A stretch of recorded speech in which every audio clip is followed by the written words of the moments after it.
আসসালামু আলাইকুম রাহমাতুল্লাহ। প্রিয় দর্শক ভাইরা, আপনাদের গবাদি প্রাণীর জন্য আজকে নিয়ে আসলাম গর্ভফুল আটকে গেলে একটি সহজ সমাধান। হ্যাঁ, আমাদের অনেক সময় বাচ্চা বকনা বা গাভী গরু বাচ্চা দেওয়ার পরে গর্ভফুল আটকে যায়, অর্থাৎ নির্দিষ্ট সময়তে এটা বাইর হয় না।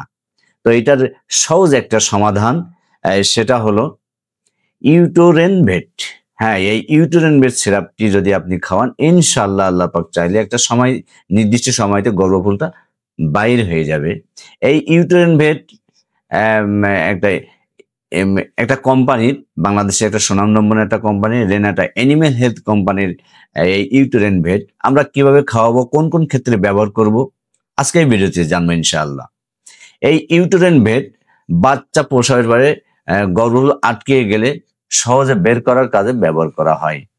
জরায়ুর স্বাভাবিক নিঃসরণ নিয়ন্ত্রণ করতে আর নির্দিষ্ট সময়ে পরবর্তী হিট আনতে এটা সাহায্য করে থাকে। তো আমরা এই ইউটেরিন ভেটটা কিভাবে খাওয়াবো? ইউটেরিন ভেটটা বাচ্চা হওয়ার পরে ০.৫ ঘন্টা বা ১ ঘন্টা পরে আমরা প্রথম অবস্থায় ২০০ মিলি খাওয়াবো। পরবর্তীতে আমরা পরবর্তী দিনে আমরা একই মাত্রা অথবা ওই মাত্রার অর্ধেক, অর্থাৎ ১০০ মিলি করে খাওয়াবো। পরপর ৩ দিন খাওয়াবো।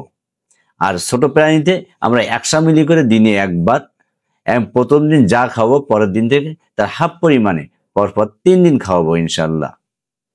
তো আলহামদুলিল্লাহ, আমার এই জাতীয় আরো ভিডিও দেখতে চ্যানেলটিকে সাবস্ক্রাইব করুন।